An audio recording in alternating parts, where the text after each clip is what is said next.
This is the Polestar 2 and it's the cooler, younger brother to the Volvo XC40. It's seriously quick, seriously good looking, and it's got plenty of range too, all of which makes it one of the direct competitors to the prestigious Tesla Model 3.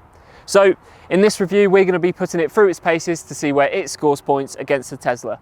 I'm Charlie Atkinson and welcome to EV Powered's review of the Polestar 2.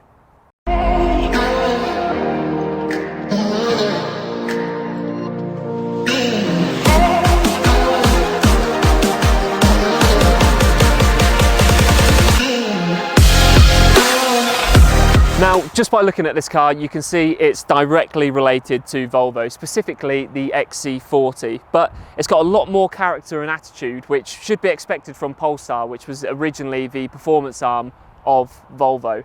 Now, as I said in the intro, it is one of the direct competitors to the Tesla Model 3, but it hasn't tried to emulate the smooth, flowing, almost saloon style of the Tesla Model 3. Instead, it's gone for a nice, big, powerful, muscular stance. Even if you look at the body, it's nice and angular and muscular, and I really like the look of this car. Now, at the rear of the car, you've got this continuous light bar, which adds to the truly unique appearance of this car. And just driving about, you can see that it's turning heads, but for all the right reasons. The car also comes with 19-inch alloy wheels as standard, along with other nice touches such as frameless wing mirrors and a beautiful panoramic sunroof which looks amazing. A performance pack is available for an extra £5,000, which will give you an extra inch to those wheels, and Brembo brakes and manually adjustable dampeners. Whilst the Polestar 2 is indisputably one of the best looking cars on the EV market, the true beauty of this car is its power and performance. Now, the Polestar 2 is a bit of a beast, and I mean that in a number of ways. First of all, it weighs a staggering 2,100 kilos, which is 300 more than the Tesla Model 3. That doesn't mean it's a slow coach though. It has a 78 kilowatt hour battery, which means it can do 0 to 60 in 4.5 seconds. So you can leave pretty much any car for dust off the line. Apart from the Tesla Model 3, which can do 0 to 60 in about a second quicker, but we're just going to ignore that for today. Okay, so just to test how fast this car really is, we've attached a GoPro to the front of the car, found an empty bit of track, and now we're just going to put our foot right to the floor and see how fast this thing goes. So 1, 2, 3. Oh my god. Okay, so this car might not be as fast as the Tesla Model 3, but that is still seriously fast. Now, once you've finished drag racing everyone from a set of red traffic lights, you can actually settle down into quite a nice, comfortable drive in this. The Polestar 2 was part developed on the roads in Yorkshire, so it should be used to the British roads, and to be honest, apart from the odd severe pothole which will throw you about in your seat quite a lot, I found this quite nice and easy to drive. And to be honest, whether you're on country lanes, the motorway, or just nipping around in the town centres, this is quite a nice, comfortable car to drive. Now, the weight of this car does mean that it does roll into corners a little bit, and it does have a bit of lean, but it's not too noticeable, and it doesn't take away from the fact that this car is really a lot of fun to drive.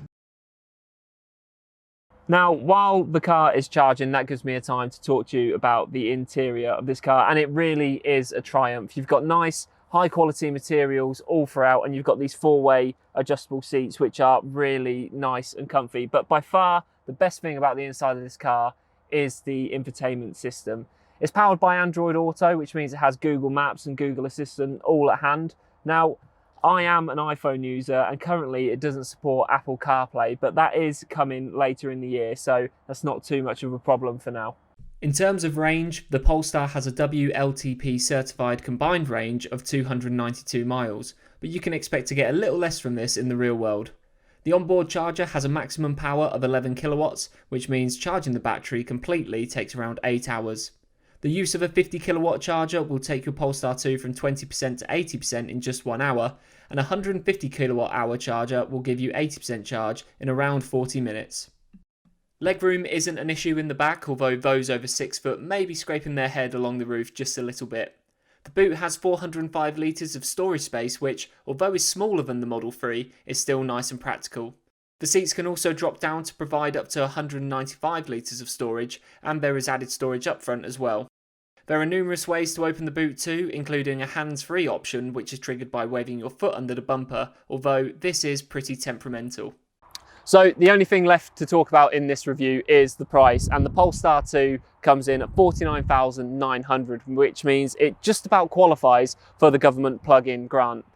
It is hard to compete with the Tesla Model 3 long range, which is cheaper, quicker, and has longer range. But with that being said, I really do like this car, and it's clear to see why anyone who owns one absolutely adores it. For more electric car reviews like this one, be sure to check out our channel, and please do remember to like and subscribe. For daily news coverage, features, and much more, head over to our website at evpowered.co.uk. Thanks again for watching, and we'll see you on the next video.